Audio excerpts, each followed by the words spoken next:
مگر این باد خوش از راه عشق‌آباد می آید،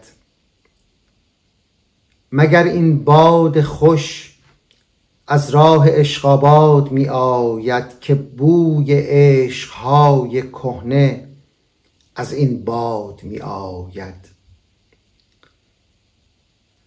کجا و کی در این اقلیم بی معنی است این عشق است، کجا و کی در این اقلیم بی معنی است این عشق است و عشق از بی زمان از ناکجا آباد می آید. درود و سلام خدمت یاران و همراهان عزیز کانال پرنیان خیال، بینندگان فرهیخته.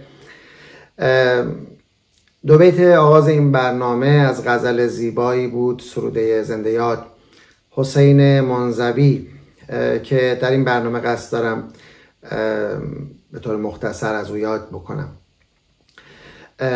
منزوی به راستی حق بزرگی بر گردن شعر و به خصوص غزل معاصر داره و شایسته هستش که شعرش هرچه بیشتر مورد پژوهش و خوانش و کاوش قرار بگیره.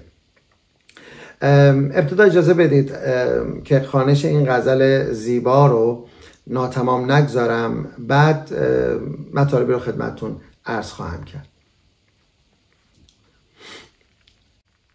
مگر این باد خوش از راه عشق‌آباد می آید که بوی عشق‌های کهنه از این باد می آید. کجا و کی در این اقلیم بی معنی است این عشق است و عشق از بی زمان از ناکجا آباد می آید.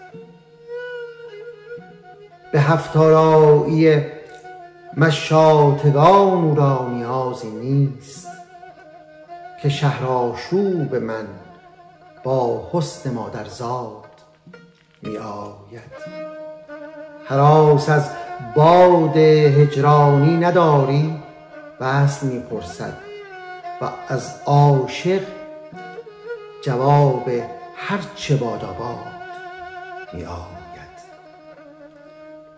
جهان انگار در تسخیر شیرین است و تکثیرش که از هر سو صدای تیشه فرهاد می آید. گشاده سینگی کن عشق اگر بسیار می خواهی که سهم قطره و دریا به استعداد می آید. همایون باد اشغالی اگرچه شکوه از گل را در آواز چکاوک غلطی از بیداد می آید. مجزا نیستند از عشق فصل و وصل و نوش و نیش، شگفتا او که با ترکیبی از اضداد می آید. تو بوی نافه را از باد می گیری و می نوشی، من از خون دل آهوی چینم یاد می آید. مده بیمم ز موجاری که خود ترجیع طوفان است، مده بیمم ز موجاری که خود ترجیع طوفان است که در پروازهای مرغ دریازاد می آید. حسین منزوی، شاعری که در 1 مهر ماه سال 1325 در یکی از روستاهای زنجان به دنیا آمده. آغاز ماه مهر و محبت و حسین منزوی در تمام زندگی شاعرانش پیام‌آور عشق بود. در همه غزلهای او به گونه‌ای رد پای عشق وجود داره و بنا به روایتی از خودش منزوی خودش رو شاعر عشق میدونسته. ما منزوی رو بیشتر به عنوان شاعر غزلسرا میشناسیم، در حالی که او تبحرش رو در شعر نو و شعر نیمایی، همینطور ترانه و به دفعات نشون داده.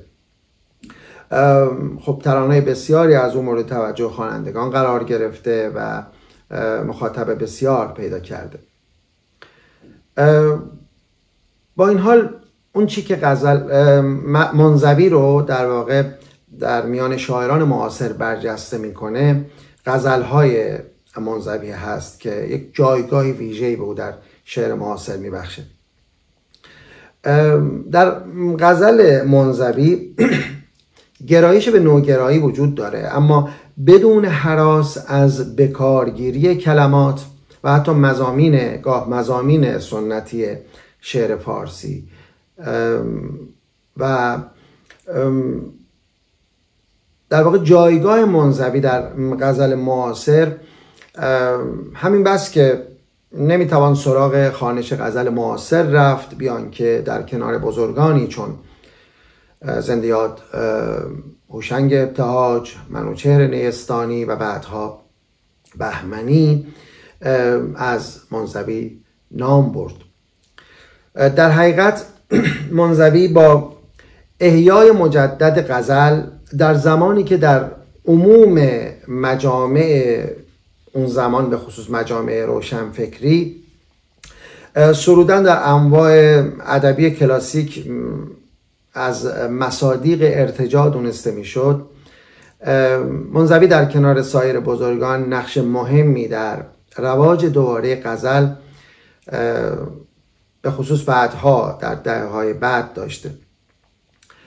خب منزوی در سال 1350 مجموعه شعر حنجره زخمی تغزل رو منتشر میکنه و تونست که جایزه بخش شعر فروغ فرخزاد رو کسب بکنه. خب از همین عنوان، یعنی حنجره زخمی تغزل، معلوم هستش که او آمده تا از زبان غزل برای ما حرف بزنه. حنجره غزل سالهای سال هست که گرفته و صدایش آنچنان که در واقع باید شنیده نمیشه. خب پس از انتشار این کتاب و در واقع کسب جایزه شعر فروغ، منزوی در تلویزیون ملی شروع به کار میکنه و در این دوره برنامه یک شعر یک شاعر رو تهیه و کارگردانی میکنه و تو همین دوره بسیاری از ترانه ها و تصنیف هاش رو در واقع میسازه و بعدها مدتی مسئول صفحه شعر مجله ادبی رودکی میشه و همینطور در مجله سروش که با این مجله هم همکاری داشته. خب اگر بخوام فقط عناوین مجموعه های شعر منزوی رو نام ببرم، افزون بر حنجره زخمی تغزل میتوان به کتاب با عشق، در حوالی فاجعه، از شوکران و شکر، با سیاوش از آتش، از ترمه و تغزل، از کهربا و کافور، با عشق تاب می آورم به همین سادگی، و از خاموشی ها و فراموشی ها یاد کرد. در شعر منزوی از اندیشه های فلسفی و اجتماعی و حتی عرفانی چون که باید و شاید خبری نیست. خب این به اون معناست البته که منزوی در پی ارائه دانش خود در این زمینه ها به زبان شعر نبوده. اما اگر مراد از اندیشه در شعر بیان تأثیرات شاعرانه شاعر از هستی و اجتماع باشه، منزوی به خوبی از عهده این کار بر اومده. حتی آثار سیاسی اجتماعی و ابیات هستی شناسانه او دست کمی از ابیات و غزلهای عاشقانش نداشته. من اگر بخوام به عنوان یک مخاطب شعر قضاوتی منصفانه در باره منزوی و جایگاه او در تاریخ ادب فارسی داشته باشم، او رو با شاعرانی که در قرنهای نهم و دهم بعد از حافظ در قرنهای نهم و دهم و بعد از حافظ در واقع ظهور کردند مقایسه می کنم. شاعرانی که فارغ از ایدئولوژی حاکم تصوف در سبک عراقی با ترکیب زبان ساده خراسانی با لطایف و ابتکارات و شیرینکاری های نوین سبکی رو پدید آوردن که بعدها به در واقع بنیانی شد برای پیدایش سبک موسوم به سبک هندی. هرچند مفاهیم و تعابیری که در شعرهای سبک هندی به عنوان یک سنت شعری هست دامن شعر فارسی رو همچنان تا امروز رها نکرده. از شعرهایی که در واقع میشه در اون دوران نام برد میتونم به بابا فغانی اشاره بکنم که در 2-3 برنامه قبل به معرفی مختصر او پرداختم. منزوی حتی در شعرهای سیاسی اجتماعیش هم منادی هیچ ایدئولوژی نیست. اگر در واقع بدانیم که منزوی در زمانی رشد کرد، زمانی ظهور کرد و رشد و پرورش دوران شعریش بود که در جای کشور گروه‌های ایدئولوژیک چپ و راست در واقع حکمرانی داشتند. منزوی شاید با هوشمندی میدونست که این ایدئولوژی ها به خصوص ایدئولوژی های سیاسی عمر کوتاهی دارند و در زمانی که همه میکوشیدند با در وارد کردن تفکرات چپ یا راست به شعرشون برای خودشون حرمتی هرچند گذرا دست و پا کنند، منزوی فارغ از این جریانات به دنبال جهانهای کشف ناشده شعر بود تا از این رهگذر بیانی نو برای ابتلاعات تازه و کهنه بشر پیدا بکنه. منزوی به گمان من شاعر بزرگ بود. برای اطلاق عنوان شاعر بزرگ به کسی توجه به چند نکته از نظر من لازم هست. اینکه در زمان حیات او و بعد از حیاتش چه استقبالی از شعرش توسط مخاطبان شعر صورت میگیره. اگرچه نه عدم استقبال از شاعری به تنهایی او رو از شاعری دست چندم میسازه، نه صف کشیدن مخاطبان و مخاطبان زیاد او رو در صف شاعران بزرگ قرار میده. بودن شاعران زیادی که در زمان حیات به بزرگی از اونها یاد شده، اما اندکی بعد چه به دلیل تغییر ذائقه مخاطب یا به علتهای عرضی همچون ایدئولوژی‌های حاکم و غیره خب به فراموشی سپرده شدن. منزوی این شانس رو داشته که در زمان حیات مخاطبان زیادی داشته باشه و شعرش مورد توجه مخاطب عام و همینطور منتقدان واقع بشه. اکنون هم که تقریبا قریب 20 سال از درگذشت منزوی میگذره، همچنان غزل او در صدر توجه مخاطبان جدی غزل معاصر قرار داره.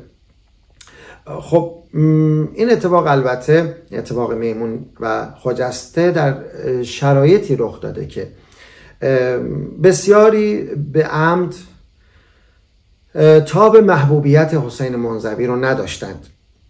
منزوی اگر به قول خودش قربانی سکوت جریان‌های ادبی نشده بود، حتی مخاطبان بسیار بیشتری پیدا می‌کرد که خب جای بحثش در این برنامه کوتاه نیست. خب از دیگر دلایل بزرگی یک شاعر قدرتش در جریان سازی هست. منزوی از شاعرانی هستش که در غزل معاصر فارسی جریان ساز بوده و ما همچنان تأثیر او و نوجویی ها و ابتکاراتی که در غزل معاصر داشته واقعا تأثیرات انکار ناشدنی هست و ما همچنان داریم این تأثیرات رو میبینیم. خب هرچند بسیاری از شاعرای مقلد دست چندم که همیشه وجود دارن با روی آوردن به تفننات و لطایف رمانتیکی که گاه در شعر منزوی دیده میشه و الگو قرار دادن تنها همون بخش از ترفندهای شاعرانگی منزوی، غزلهای سطحی و بدون زیربنای اندیشه شاعرانه سرودن تا از این رهگذر برای خودشون نامی و مقامی دست پا کنن. طبیعیه که منظور من از جریان سازی منزوی در غزل معاصر این دسته از غزل ها نیستن. چه بخوایم چه نخواهیم، زندگی شاعرانه یک شاعر در شناختن او به عنوان شاعر بزرگ تأثیر مهمی داره.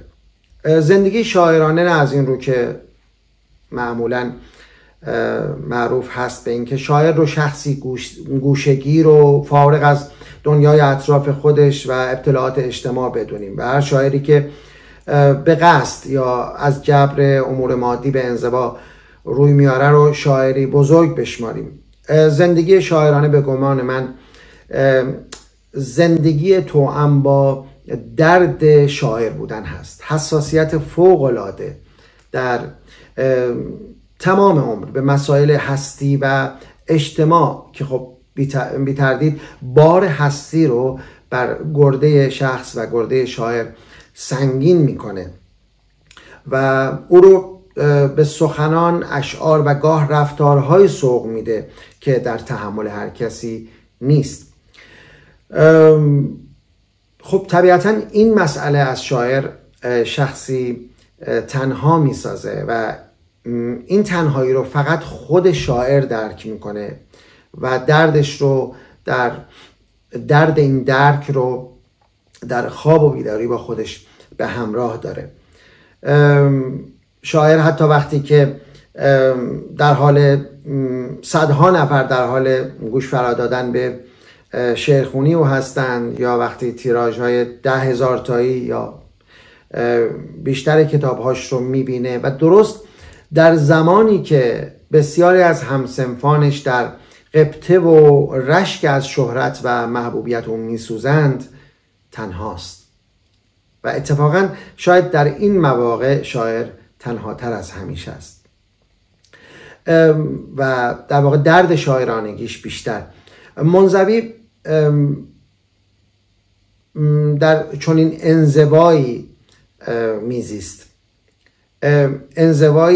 انزوای در واقع منزوی چون که گفتم نه از روی جبری است که روزگار بر او تحمیل کنه، نتیجه دردی هستش که بایستی به تنهایی میکشید و کسی رو یارای درک او نبود.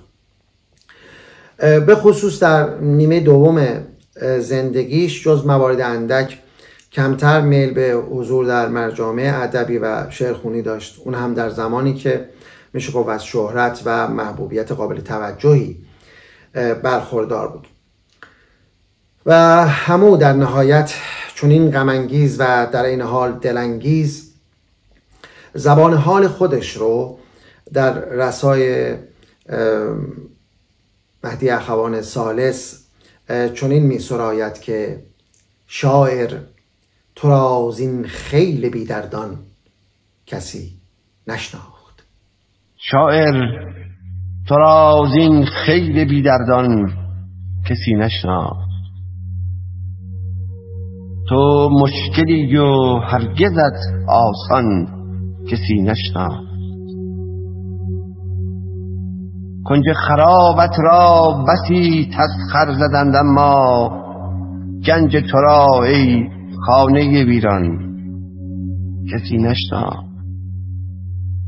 جسم تو را تشریح کردند از برای هم، جسم تو را تشریح کردند از برای هم، اما تو را ای روح سرگردان کسی نشناخت. آری تو را ای گریه پوشیده در خنده، و آرامش آبستن طوفان کسی نشناخت. زین عشق ورزان نسیم و گلشنت نشگفت، زین عشق ورزان نسیم و گلشنت نشگفت که گردباد بی سر و سامان کسی نشناخت. و از دوستداران بزرگ کفر و دینت نیز ای خود تو هم گزدان و هم شیطان کسی نشناخت.